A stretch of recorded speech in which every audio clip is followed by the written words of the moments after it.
Hello dear student, welcome to Exampur. मैं दीपिका आप सभी का स्वागत करती हूं आपके अपने परिवार हरियाणा एग्जाम्स बाय एग्जामपुर में। डियर फ्रेंड्स, कैसे हैं आप सब? आई होप आप सब अच्छे होंगे। आप सभी स्टूडेंट के लिए एक बहुत ही शानदार ट्रिक है। आज हम करने वाले हैं कैलेंडर की एक छोटी सी और बहुत ही शानदार ट्रिक, जिससे आपका एक क्वेश्चन जो हर एग्जाम में पूछा जाता है वो आपका कंफर्म इस ट्रिक से सोल्व होने वाला है। ठीक है, आपको ज्यादा कुछ नहीं करना पड़ेगा।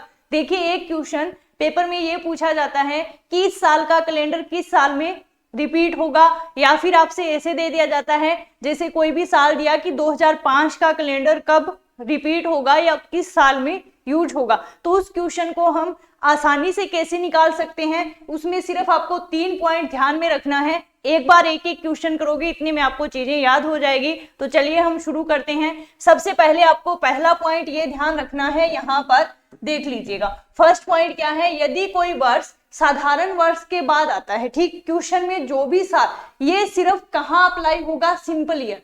ठीक है, अगर क्वेश्चन में आपको साधारण वर्ष दे रखा है, साधारण वर्ष कौन सा होता है? जो 4 से भाग नहीं होता। अगर क्वेश्चन में आपको साधारण वर्ष दिया गया है तो आपको क्या देखना है? उस साल से पहले वाला साल आपको चेक करना है। ठीक, उससे पहले वाला साल अगर साधारण है तो देखिए, कोई वर्ष अगर साधारण वर्ष के बाद आता है तो वो खुद को 11 साल बाद रिपीट करता है। ये ध्यान रखना। कैसे होगा, अप्लाई करते हैं। देखिए, यहाँ पर एक एग्जांपल मैंने लिया कि 2011 का कैलेंडर कब प्रयोग होगा। अब देखिए 2011 क्या है? 2011 यहाँ पर है आपका साधारण वर्ष। ठीक, अब इससे पहले वाला देख लो 2010, ये भी क्या है? एक साधारण वर्ष है। ठीक है, अब साधारण वर्ष है, साधारण वर्ष से तुरंत बाद आने वाला साधारण वर्ष के बाद जो आता है वो खुद को क्या करता है? 11 साल बाद रिपीट। तो 2011 का कैलेंडर कब रिपीट होगा? इसमें सीधा 11 प्लस कर दीजिए। 2011 का कैलेंडर कब रिपीट होगा? 2022 में ये रिपीट होगा। ठीक, अब दूसरा पॉइंट, यदि कोई वर्ष लीप वर्ष के बाद आता है तो वो क्या करेगा? खुद को 6 साल बाद रिपीट करेगा। ठीक है, पीछे वाले में क्या था? साधारण वर्ष के बाद आता है वो 11 साल बाद रिपीट करेगा। अगर कोई साल लीप वर्ष के बाद आता है तो वो खुद को करता है 6 साल बाद रिपीट। कैसे होगा? 2017, ये खुद एक साधारण वर्ष है।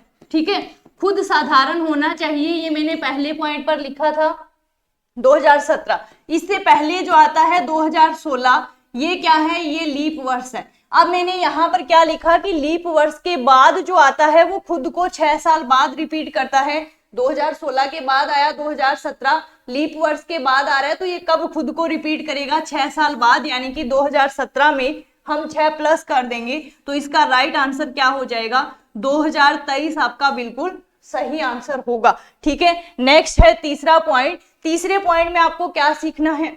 फर्स्ट वाले दोनों पॉइंट कहां पर अप्लाई होंगे? सिंपल ईयर में, साधारण वर्ष में। ठीक है, अब तीसरा पॉइंट आता है लीप ईयर का।